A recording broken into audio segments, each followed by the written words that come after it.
Kanalımızı izleyen herkese salam olsun arkadaşlar. Yine sizlere çok güzel videolar hazırladık.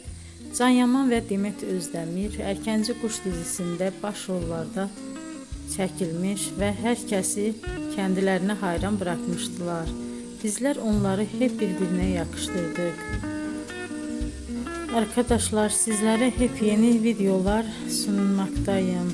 Umarım videolarımı beğenip kanalımıza abone olup dolu yorum yazarsınız. Sona kadar izlemeyi unutmayın arkadaşlar. Herkese teşekkür ederim.